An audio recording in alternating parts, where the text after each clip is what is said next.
up? This is a new episode of Andy and LeMaire Save Wrestling. Yes. What we're gonna start doing with these, we're gonna give you a free episode on YouTube, and if you like it, hop on over to the Patreon, patreon.com/PITM, and you can watch. We already did a Royal Rumble preview or predictions. And we just recorded a Royal Rumble recap. Yeah. If you want to hear our thoughts about the Rumble, LeMaire's got a bunch of dope hot takes. I say some shit, and it's a real good fucking time. So go over to patreon.com/PITM after you watch this episode. And yeah, enjoy it. I love you. Hey. Oh shit. Sorry. I was telling LeMaire beforehand. I was balls deep in top NFL what are you doing moments. Yes, that's What do you mean, what are you doing? Like, what are you doing? Well, no, my favorite one is, do you remember who the fuck was it? The Seahawks, and Seahawks were playing the Patriots in the Super Bowl, and they like threw the ball into the end zone, but like before the guy actually got, and it was just like a horrible play. Yeah. And I forget the guy's name, but he's got like super long dreads, and they pan the camera. Richard Sherman. Yeah. And he's just like, his face is like he's trying not to cry. Yeah, he's like, you just lost us the Super Bowl, man. He was like, what the fuck did you just do? He's like, come on. It was so stupid. It was so fucking stupid. I realized that was my big hang up on football, is like, I got too like emotionally vested in how all the players felt. Yeah. Nobody cares how the players feel. What? Nobody cares how the players feel, because half of football is feeling bad. Well, dude, like the moment, sorry, I still have the video up. I'm just like balls deep in it still. No, but like the shit that like gets me is like, you could just have, do you remember the famous baseball play where the guy like threw his glove down and it was just not in the right spot, and he completely lost? Like, it was a long fought World Series for the teams, and he could, and like if his glove was like a half an inch to the right or something, they would have won the World Series. Yeah. And I'm like, oh, that just haunts you your whole life, and you're never the same, and you slowly die. You slowly erode to death. Yeah. You can't fuck your wife anymore. You can't look your kids in the eye. Like, you just slowly die. That shower at home, because of that little percentage of not being on the right, is going to ruin his day, the life. He has to think about that shower every single day. Every single day he has to take that shower. Yeah, he overthinks. Oh, you mean in the shower? Yeah, in the shower. Yeah. Oh, yeah. Every single, like, he could probably have like 99.9% of the day is like fucking smooth sailing, but there's always that 1%. 0.1% of time in the shower where he's just like, oh yeah, my biggest failure and my constant nightmare. Oh yeah, he just screams. He's just showering and then fuck, that's funny. Are we doing general wrestling talk, or do you want to get right into the Rumble? Because I did have a general wrestling gripe that I wanted to get out. Do you want to do the general wrestling gripe right now, or you want to do it later? Is it a part of a reason for other parts, or is it like no, it has nothing to do with the Rumble. I just I got problems with Conrad, dude. Conrad Thompson or something to wrestle with. It was actually 83 weeks. Okay. Yeah. I was listening to it, and dude, it was an episode. By the way, I love Eric Bischoff to death. I don't know if we put this out publicly, because I'm gonna be shitting on some heroes. Better than never. I love Eric Bischoff too, dude. Dude, I love Eric Bischoff so much. I love him so much, but like, he loves to be like, oh yeah, that one throwaway segment randomly on WCW Nitro. Yeah, absolute brilliant. Absolutely brilliant. He also like it's weird because he's like, you know who's weird for me? No, go ahead. Keep talking about them. I'll bring up my guy after this. Well, but dude, it was like an episode where I guess like I couldn't get through the episode but it was basically like where a ref fucked up on a pay-per-view, and they did like a whole segment on the show. They did a whole segment on the show where they fired the ref. And, on TV? Yeah, on TV. What, on WCW? Yeah. Are you looking for it? Yeah. I'm looking up I'm seeing what Nate's doing. This sucks.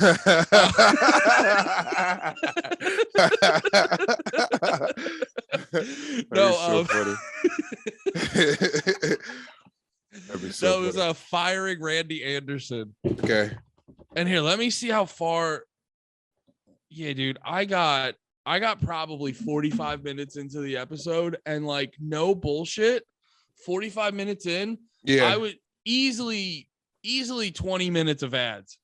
That's the worst part about fucking dude. Everything about Conrad always puts so much ads in his shit. Dude, and like I would get it. Like there's new episodes where they're like 9 hours long. Yeah. Yeah. Like they got one that's like, I'm trying to find it. They did it on something to, oh yeah, here, the career of Eric Bischoff in his own words, and it's like 11 hours long. Yeah, that one should be long. That's his retrospective. Front load some, dude. You could have an hour of ads up top, and then give me 10 hours of Eric Bischoff. I'm fucking in. But like this episode was like an hour and a half, and that mixed with like just Conrad, like he does this weird thing all the time where he's like, all right, Eric, so here's what he's like. I know you were there and I know you did it, but here's what Wade Keller and Dave Meltzer's been saying. Yeah, you're like 100%. Dude, you're interviewing the guy who did it. But the thing about, I feel like, okay, go, keep going. And he said, and like I know they're not going to be telling the full truth 100% of the time, but it's the constantness that Conrad does it. Yeah. He constantly does it where he's like, okay, I know you were there and you did it, Eric, but Dave Meltzer, when he was chilling in his fucking basement, he heard from fucking some dude. Yeah, dude, it drives me fucking insane. Yeah. And then there was like, dude, I remember there was one episode. He also like presses the issue sometimes where it's like, dude, you're not gonna get the respect. There was like one episode where they did the Shawn Michaels episode, and he's talking to Bruce Pritchard, and I guess there was rumor that like Shawn Michaels is a heel, he's getting people pissed off, and he banged out an N-bomb like once or twice, and he's just pressing Bruce on it, and it's like, bro. Even if he's do, is he gonna sell out HBK? Yeah, and he just kept being like, "Come on, Bruce," and it's like, "Yeah, dude, what you just said. What the fuck you think he's just gonna be like? Oh yeah. You know what? This podcast that I make like $1,000 because it wasn't big at the time. He's like, this podcast I make $1,000 an episode off of. Yeah, I'll just tell the world HBK was just screaming the N-word in fucking Kentucky. He's from Texas, I believe it. Yeah. But it's like, dude, what do you think Bruce is going to do right now? Like you said, just sell out HBK? It's crazy. No, he wouldn't. Bruce is, the thing about also, what was I going to say? Conrad's always shilling for his own stuff too. It's like, dude, I barely want to hear you. I barely want to hear these ads. Like fucking, don't even tell me about your mortgage shit. And have you ever looked up adfreeshows.com? No. Is it a bunch of ads? It's no, there's no ads. That's the point. But like, it's not a crazy good deal. No. What is it? Well, wait, actually, oh no, never mind. They have a $9 tier. $9 what, a month? Yeah. For all the ad-free wrestling podcasts? Yeah, what is it? Early ad-free access to all the podcasts, ad-free access to brand new podcasts, episodes honestly, on video, calling. All right, that's not that bad for $10 a month. They did something to wrestle. They did a Rock episode that was like, that's a couple hours, and I was like, if this didn't have any ads, I'd be in it for it. The Rock episode? Yeah, they just did one. It's like the Rock from 1997 to 1999. That was on Something to Wrestle With, right? Yeah. How long was that? Wasn't like the crazy long one, right? No, it was probably like 2 hours. Hour and a half. No, it might have been 4. Yeah. 97 to 99, 5.5. Yeah. Oh, yeah. I can half of that's an ad. No. Dude, I love too. They have an ECW Megasode, and you're like, it's 7.5 hours. 6 hours of it is Bruce going, this show fucking sucks. He's like, I hated Heyman. Well, that was the other thing. Whenever they talk about ECW, Conrad's always like, come on, say it was good. And Bruce is like, I didn't like it. I didn't like any of it. It sucked. Too much blood. Yeah, it's garbage. Hate it. Yeah. But that was my wrestling gripes. It's such good content when he's just and I get it too. Like I get like having to use the Wrestling Observer because it's the like if you take Meltzer's opinions out of it, it's the best cataloging of like wrestling history because he would do it every week. 100%. You know what I mean? And so since I like get it. The late 90s. Yeah, exactly. So I get it from that standpoint. But when Conrad's always like, so this is what Meltzer said. How is that all completely true, Bruce? It's so because they always talk. Remember, like this guy is always fighting his demons. I mean, like, dude, he's on drugs. You say he's on drugs. We're not stupid. Like, yeah, that was the Joe Rogan shit. Never mind. Never mind. That's panties talk. Save that for panties. Yeah. What else? Has there been any other I haven't been heavy into Rumble. I haven't been heavy into wrestling since the Rumble. Well, dude, the Rumble ruined all momentum they had. Yeah. Because they were fucking crazy. They're chugging. Day one was amazing. Raw was getting better. SmackDown's been good. Roman Reigns is on top.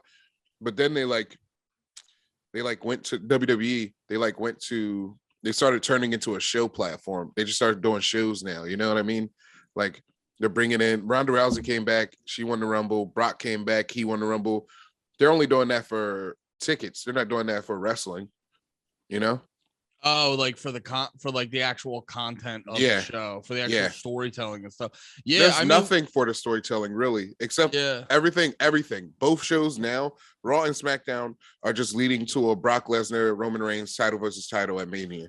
Well, so this is a big problem with like I've been noticing it ever since. So how long have the Saudi shows been going? This is what, like the third or fourth year of them? Yeah, about. Yeah. And it's becoming more and more apparent that like they really, because the Saudi shows are basically like the princes, here's a bunch of money, here's the show I want to do.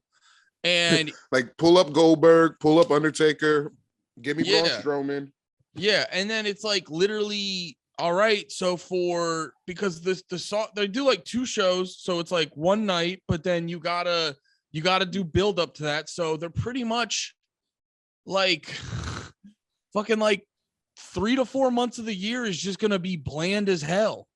Well, what for the Saudi shows or for Mania? What are you talking about? The build up to the Saudi shows. Well, the Saudi shows are like non-canon. Well, this Elimination Chamber is the first canon like Saudi pay-per-view. Yeah, you're right. Yeah. It's the Mania build up. They're building it up for Mania, and it's not doing anything. It's just it's not moving the needle. Well, this is the weird thing. Yeah, this is the weird thing that WWE's been trying to figure out, and I think we're just getting into a world where like I don't know how to explain it exactly. I don't see the new wrestling fan growth to be very quick. Does that make sense? No, explain, dude. Well, so like WWE structures their whole thing. They structure their whole thing like they're trying to like get like just hella new fans and stuff. Yeah. And I just think the world we live in, I think there's very little that WWE can do where it's just going to be like, oh, here's this crazy influx of wrestling fans. Yeah. I think it's a thing where it's like, it's just going to trickle in. You just got to like, just make a good show and it'll trickle in over time. Well, dude, they're the penultimate. They're the ultimate in wrestling. So like when they don't really have room to grow. They just have to expand. They have to go into new markets and hit new people. That's one of the reasons for the Saudi show and like India shows and stuff. That's why Jinder Mahal was champion for so long. Damn, that's a really good point. Yeah, they're kind of not. It's not because they're the top. Oh wow, I never thought about it that way. Yeah, they're like the top wrestling company for like popularity and money, and it's more of just. Yeah, it's more of just expanding out to different markets and shit like that. And if you go to WWE and you do good, you can blow up. Even if you don't do good, if you're like a mid-carder, you can blow up still. Well, yeah, that was the whole point I would make about like AEW, where I was always like, where like they would do so much like shit talking about like, oh, they got all these dope wrestlers and all this other, or any of like the big accomplishments, and they would try to like downplay, the influence of like ex WWE wrestlers. And I always said, I don't even mean disrespect to them, but I always said there's a difference why fucking There's a difference why John Moxley's debut was different than Joey Janela's debut. Yeah, you know what 100%. I mean? And I'm not even trying to shit on Joey Janela. I'm just saying, like, he doesn't have the name value. He doesn't have the brand recognition as John Moxley. Yeah, exactly. And John Moxley changed names, and he's still a big top guy.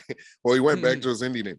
I feel like there's a lot of people from WWE and AEW that people don't really know, like doing like not behind the scenes stuff, but like there's wrestlers who went to the WWE NXT camp who are from there, like Luchasaurus. I think Thunder Rosa went too. Oh yeah, sure, but yeah, but they weren't really like. Did Luchasaurus make it to TV? I think maybe once or twice, but not like he didn't be like a main. They didn't Tay Conti. She was NXT. She was big. I haven't paid attention to AEW in a minute. Do you watch AEW? I always forget. Yeah, I like the matches. They have great matches. Yeah, I saw a clip. I actually wanted to check out Sammy Guevara versus Cody because what the fuck did they do? Like a crossroads off some ladders?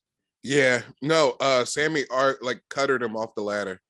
Yeah, that looked hit him with hit him with an RKO. He jumped off the springboard ladder. Yeah. Yeah, that looks fucking crazy. But no, you're definitely making a good point where they're definitely like booking these especially WrestleMania. They're definitely booking, looks like they're going to be booking it in a way that just looks that just appears cool to a normal person. Yeah. You got Ronda Rousey, you got Brock. I believe Roman Reigns is like pretty well known outside of wrestling, right? It's getting there, I think. Yeah. He's he's about to be he's working on his way to be a big star. He's working on it. I think he's kind of like, people remember his face. He hasn't done a shitload outside of WWE. He was like the Rock's buddy in a movie or something. The Rock's cousin in Hobbs and Shaw, like real life. Oh yeah. You're right. So he's been playing true to form roles. Yeah. He only knows how to be Samoan. Yeah. I could see him definitely, going a direction of like The Rock, John Cena. Yeah. Acting and stuff. Acting and shit like that. Cause yeah, Stone Cold.